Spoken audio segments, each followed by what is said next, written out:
Hagamos un recorrido por las principales noticias del acontecer legislativo. Asamblea Legislativa Noticias, porque hay cosas buenas que decir.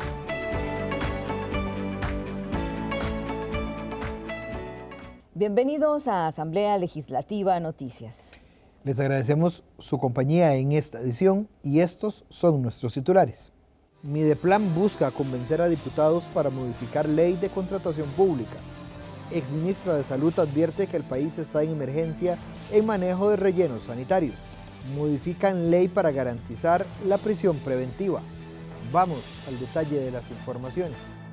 Tras escuchar a la superintendente de pensiones, los diputados de la Comisión de Sociales decidieron archivar el proyecto que pretendía fortalecer el Fondo de Capitalización Laboral. Tras una serie de audiencias con especialistas en el tema, los legisladores de la Comisión de Asuntos Sociales archivaron el expediente 23.524 que pretendía aumentar el Fondo de Capitalización Laboral de 1.5 a 2.25. La última audiencia recibida fue la de la jerarca de la Superintendencia de Pensiones, Rocío Aguilar Montoya, quien reiteró problemas con el proyecto. Aguilar señaló que tomar recursos del régimen obligatorio de pensiones tiene efectos en la sostenibilidad del régimen de invalidez, vejez y muerte, con lo que no se resuelven los problemas del Fondo de Capitalización Laboral. Desde nuestra perspectiva, esto es uno de esos proyectos que viene a generar mucho más efectos de carácter negativo que positivo. Y de nuevo, como inicié, no es que adversamos fortalecer el Fondo de Capitalización Laboral. Lo que adversamos es el instrumento que se está utilizando para venir a fortalecer el Fondo de Capitalización Laboral. La jerarca acotó que este proyecto de ley a primera vista parece interesante, pero que más bien viene a incrementar los problemas en otras áreas, e instó a no seguir en la tentación de estar pellizcando recursos del régimen obligatorio de pensiones. Más bien se mostró a favor de trabajar en conjunto para diseñar una pensión básica universal para orientar los esfuerzos en las líneas generales de una medida de ese tipo. Los legisladores también acordaron archivar el expediente 22.950 que buscaba declarar el 29 de octubre de 1821 como fecha de la independencia de nuestro país. El Ministerio de Planificación y Política Económica busca convencer a diputados para modificar ley de contratación pública y poder construir proyecto de ciudad-gobierno.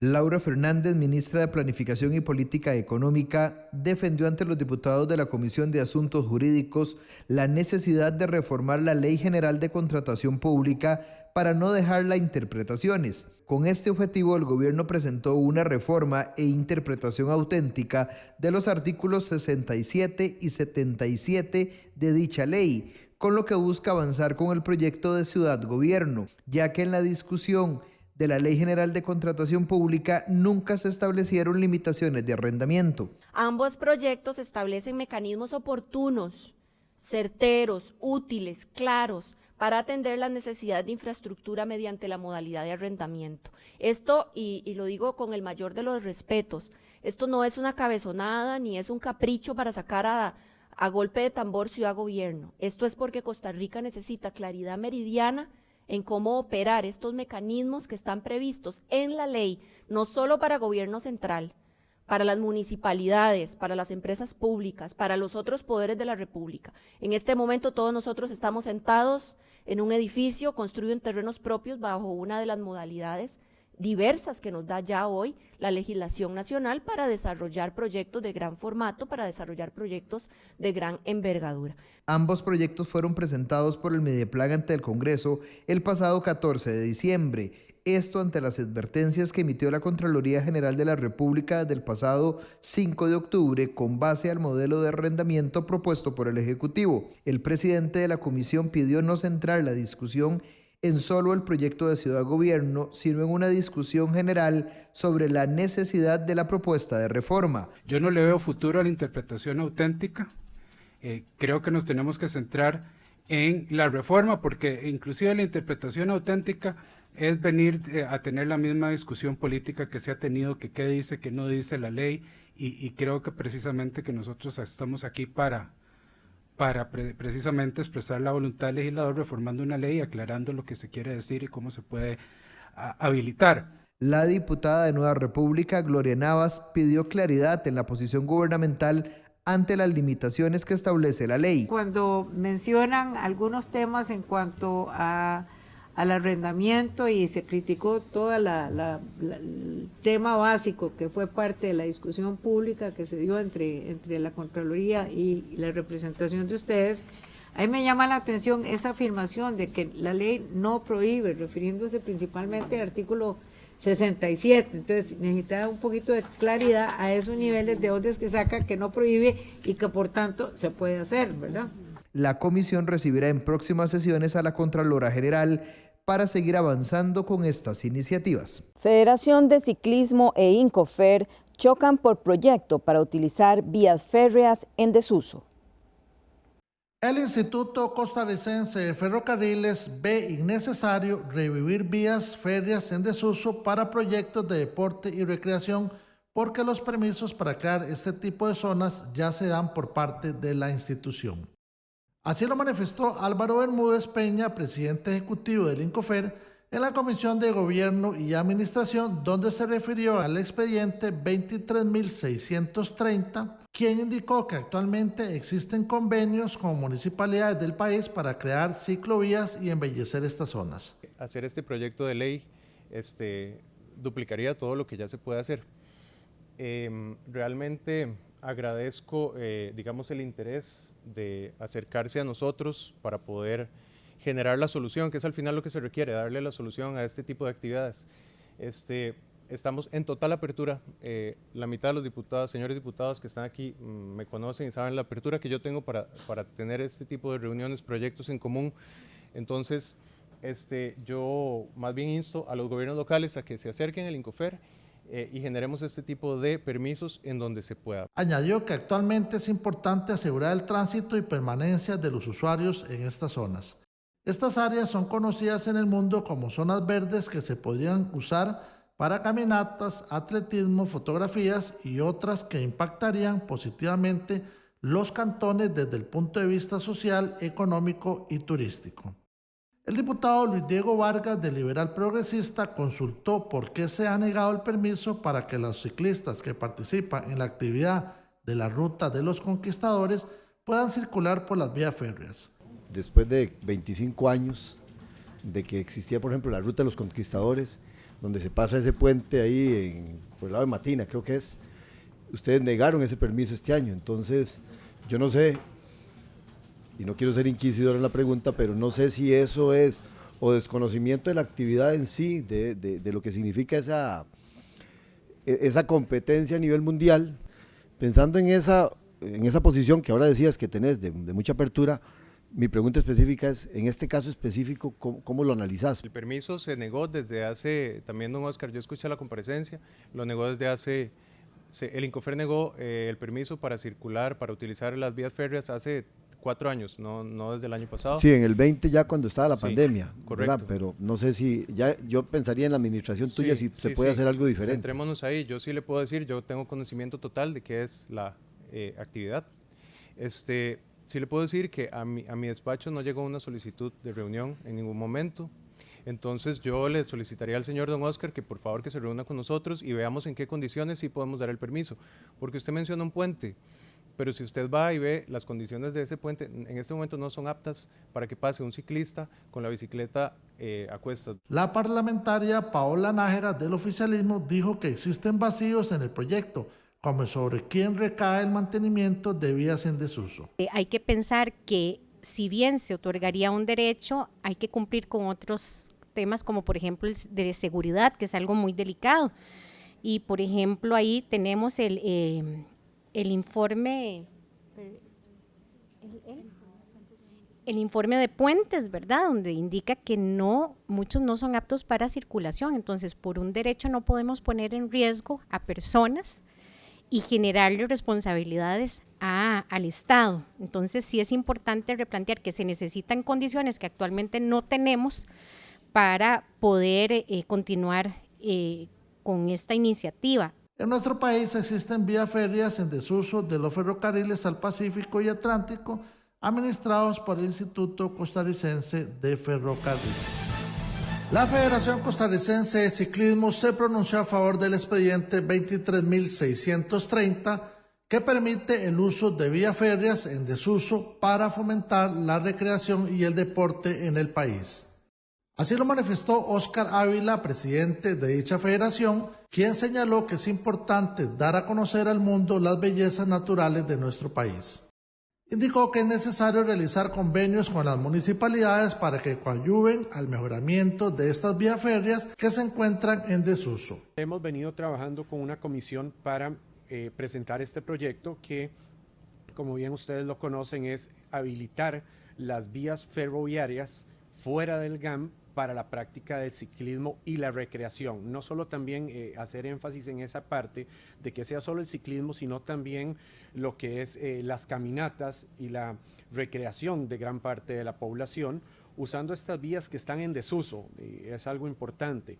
Son vías que en este momento no se están aprovechando, ni mucho menos, y lo podemos ver en grandes países y lo podemos ver en Europa, por ejemplo, donde España tiene cerca de 7.000 kilómetros de vías ferroviarias en abandono, donde son utilizadas por la población. Esas áreas son conocidas en el mundo como zonas verdes que se podrían usar para caminatas, atletismo, fotografía y otras que impactarían positivamente los cantones desde el punto de vista social, económico y turístico.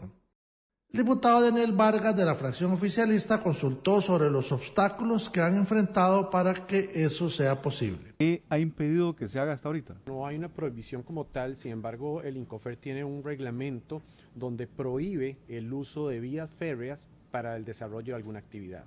Y ejemplo concreto, por ejemplo, hay una carrera muy famosa, que es una de las carreras más prestigiosas y más famosas del mundo, que es en Costa Rica, que se llama la Ruta de los Conquistadores, que atraviesa de Pacífico a Atlántico en 3 días, donde tiene cerca de 600, 700 participantes del mundo entero.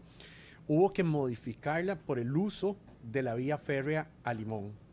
El INCOFER prohibió el uso de dicha vía, por lo tanto también nosotros como federación y como organizadores que somos, hemos tomado las medidas del caso y no hemos podido utilizar la vía por un impedimento meramente del INCOFER. Por su parte, Horacio Alvarado de la Unidad Social Cristiana manifestó que el proyecto lo ve con buena intención. Sin embargo, dijo que es necesario que las municipalidades puedan hacer convenios para que esas zonas en desuso puedan ser remodeladas. Puedo salir de Belén en bicicleta hasta Atenas, pero quiero caminar de Atenas a Orotina a pie, y que podría estas ¿cómo se llama? Estaciones de ferrocarril existentes se recuperen y que puedan ser como de multiuso, ¿verdad? Esas paradas también para beneficio del deportista o de la persona que quiere hacer recreación. Me parece sumamente importante el proyecto para la gente que hace esto, porque ya lo hacen desde hace muchos años y ya están pasando por las líneas férreas. Me parece que más bien es como darle un seguro a INCOFER de que una vez que se recuperen, una vez que empiece a funcionar el tren en esos lugares, por supuesto va a ser de ellos. En nuestro país existen vías férreas en desuso de los ferrocarriles al Pacífico y al Atlántico, administrados por el Instituto Costarricense de Ferrocarriles. En la Comisión de Ambiente, exministra de Salud advierte que el país está ante una emergencia por el manejo de rellenos sanitarios. La exministra de Salud, Jocelyn Chacón, señaló que el país está ante una emergencia importante en cuanto al manejo de rellenos sanitarios. Así lo manifestó en la Comisión Permanente Especial de Ambiente, donde se refirió a la investigación sobre la disposición de residuos sólidos en el gran área metropolitana, así como a las acciones tomadas por el Ministerio de Salud para atender las denuncias de los vecinos y vecinas de las zonas afectadas. La ex jerarca sostuvo que es urgente tomar acciones inmediatas para abrir otros rellenos sanitarios, de lo contrario el país se enfrentará a vertederos no controlados en muchos lugares. Señaló que en su gestión se valoró abrir rellenos en Turrúcares y Acerrí, pero se habló en ese tiempo que tenían problemas. Tras su salida del ministerio no supo más del tema. Estamos ante una emergencia sanitaria importante que debemos de tomar decisiones rápidas y concisas con tiempos establecidos. Hablar sobre el relleno sanitario de la Carpio y de Ubaso, que son de donde más quejas he recibido, recibí durante la gestión. Los más que todo los vecinos y asociaciones de desarrollo han denunciado malos olores, presencia de lixiviados en el relleno de Guaso y La Carpio y contaminación sónica también, aparte de eso quiero agregar. Que todos conocemos que la empresa EVI brinda el servicio de manejo y disposición final de residuos aproximadamente a 37 municipalidades del país y varias instituciones públicas, y hablarles sobre las acciones que tomaron en mi periodo administrativo como ministra en el 2022. Gilbert Jiménez de Liberación Nacional consultó si tuvo conocimiento sobre problemas de salud de los vecinos de La Carpio y cuáles fueron las situaciones en que se ha dado para no proceder con los rellenos sanitarios de Acerrí y Torrúcares. ¿Cuáles son las situaciones que han impedido que esos dos proyectos procedan o que avancen? Sí se recibieron denuncias, pero especialmente eran más solicitudes de reuniones para hacer las denuncias verbales con mi persona, ¿verdad? Y también yo sé que a ustedes les llegaban las denuncias de las personas y por eso ustedes también iban a mi despacho a indicarme la problemática que había en Desamparado, más que todo en ese momento, ¿verdad, don Gilbert? Que realmente es bastante fuerte. Y entonces yo sé que a usted también le llegaron con muchísimas quejas que me las compartió y pues por supuesto que eso fue lo que también nos puso muchísimo a trabajar, pero sí, las quejas fueron bastantes a nivel de los olores. La gente me decía, doctora, no podemos comer, aquí no se puede comer, hay que estar con la puerta cerrada, y aún así hay días que con la puerta cerrada no logramos ni poder comer porque esto huele horrible. Y muchos tratan de irse, pero bueno, sus condiciones económicas no lo han permitido, y realmente la contaminación sónica, hasta tarde pasan los camiones, pasan muy seguido. Es que recordemos que estamos hablando de 37 municipalidades. La legisladora Katia Cambronero de Liberal Progresista consultó sobre sitios que tengan viabilidad ambiental en el país para ubicar rellenos. ¿Cuáles fueron los criterios para determinar los lugares donde podría haber rellenos? Yo les pasé ahorita un estudio que se hizo, que yo solicité primero la actualización, ¿verdad? Para saber dónde había una necesidad mayor de la parte de rellenos sanitarios y cuáles estaban puntos a ya dejar su vida útil, pero yo lo que solicité específicamente fue cuáles rellenos sanitarios estaban en espera de permisos o que podían ser funcionales, que conocieran el Ministerio de Salud, porque realmente a nivel de SETENA, MINAE, en ningún otro lugar me dieron información. Entonces, casi que por la comisión, los compañeros de ambiente, me indicaron solamente de 2 rellenos que tenían capacidad para poder ser a futuro los rellenos sanitarios que estamos necesitando urgentemente en el país. Rafael Rojas Jiménez, representante de la comunidad de La Carpio, señaló que es inconcebible que se abran rellenos sanitarios de la empresa EVI en medio de una zona rural muy habitada, como es el caso de Guaso en Desamparados. Contralora General señala que recursos incorporados a la Caja Costarricense del Seguro Social son insuficientes y generarían un impacto en la liquidación del presupuesto.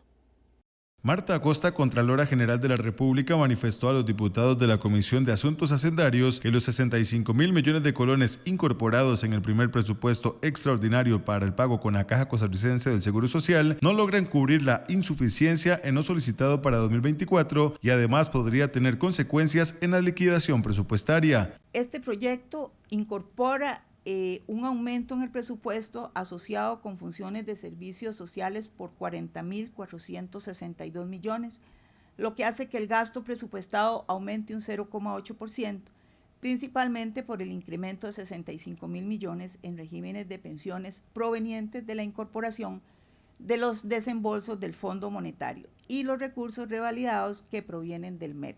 Acosta recordó que el presupuesto del 2024 incluye recursos por 1.361 millones de colones, producto de los créditos, de los cuales el 10% deben girarse a la caja, es decir, 136.000 millones de colones. Esto lo que significa es que estamos incorporando recursos para pagar deuda al Estado con la caja por 65.000 millones por decisión de la Asamblea Legislativa a la hora de aprobar empréstitos, pero en todo caso, esa deuda está creciendo de una manera más acelerada que los recursos que estamos incorporando, porque el gobierno presupuestó menos plata que lo que la propia caja le dice se requiere por lo que corresponde al régimen de pensiones. Sí, todavía queda, digamos, un saldo para ajustar lo que la caja había solicitado.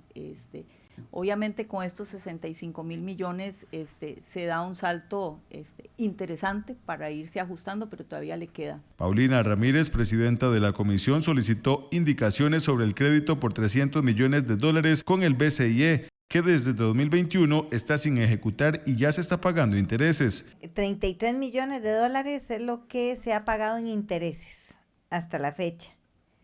Y no los están usando, los 270 millones. ¿Y ya los 30 millones fueron girados a la Caja Costarricense? Sí, señora. Sí. Entonces, estamos hablando de que al momento tienen 270 millones sin utilizar y pagando intereses que pagamos los costarricenses. La Contralora indicó que si bien las finanzas presentan mejoras, el tema de la deuda sigue siendo preocupante y se requieren reformas estructurales. A diferencia de lo que dijo un diputado aquí, que aquí hay mucha irresponsabilidad fiscal, señora Contralora, yo creo que hay mucha responsabilidad fiscal más bien en esta administración. Y eso ha generado una mejor calificación de riesgo país, por lo tanto, préstamos un poco más baratos y a más largo plazo. El presupuesto extraordinario continúa en análisis por la Comisión de Asuntos Hacendarios. Tras una negociación, diputados de la Comisión de Seguridad y Narcotráfico modifican ley para garantizar la prisión preventiva. Los diputados de la Comisión de Seguridad acordaron modificar la ley para garantizar la prisión preventiva en delitos de peligro social, por medio de la aprobación de un texto sustitutivo del expediente 23.986. Según la propuesta, se ordenará la prisión preventiva cuando exista peligro para la víctima, la persona denunciante, el testigo y la comunidad. Además, cuando las mismas se encuentren en situación de riesgo, el juez tomará en cuenta la necesidad de tomar esta medida, en casos como por ejemplo delitos contra la vida, terrorismo y violencia contra la mujer. La diputada Gloria Navas explicó otras causales para aplicar la prisión preventiva. Otras causales de prisión preventiva. Previa valoración y resolución fundada, el tribunal ordenará la prisión preventiva del imputado cuando exista la probabilidad de que la persona cometió o participó en la comisión de un hecho delictivo, el delito esté sancionado con pena de prisión y se cumple el presupuesto establecido en el artículo 37 de la Constitución Política. Para claridad, el artículo 37 indica que nadie puede ser detenido si no hay un indicio de culpabilidad o la probabilidad. Por eso es que coincide la probabilidad con lo que establece el artículo 37 de la Constitución Política como una garantía para la ciudadanía en general. Inciso A, cuando haya flagrancia en delitos contra la vida, delitos sexuales y delitos contra la propiedad, en los que medie violencia contra las personas o fuerza sobre las cosas y en delitos relacionados con estupefacientes, sustancias psicotrópicas, drogas de uso no autorizado, legitimación de capitales y actividades conexas. El legislador Alexander Barrantes aseguró que con esta reforma se mejora mucho la ley. Por su parte, el diputado Gilberto Campos resaltó la importancia de este tipo de propuestas. La necesidad de realizar proyectos de ley que estuvieran acordes con el marco normativo del país, con, por supuesto, acordes con las garantías constitucionales que le otorgan a los ciudadanos, respeto a la presunción de inocencia, pero principalmente que pudiéramos convertir los textos que estamos discutiendo acá en textos operativamente viables. Es decir, que fueran útiles no solamente para nuestras autoridades judiciales, sino también para nuestros cuerpos policiales. Y desde esa perspectiva, yo quisiera señalar que quizás a veces el trámite legislativo a alguna gente le parecerá muy complicado, o muy enredado o demás, pero como decían algunos juristas por ahí, dura lex, sed lex. Y por lo tanto hay que cumplir lo que nos manda la ley para realizar todos los cambios y modificaciones en nuestro aparato judicial. Así es que yo me alegro mucho de que este proyecto de ley pueda continuar su avance ya hacia plenario. El tiempo que duró en comisión fue un tiempo necesario para poder construir este texto sustitutivo. Ahora la iniciativa pasa al plenario para su votación final. Gracias por habernos acompañado en esta edición de Asamblea Legislativa Noticias. Los esperamos la próxima semana. Hasta entonces.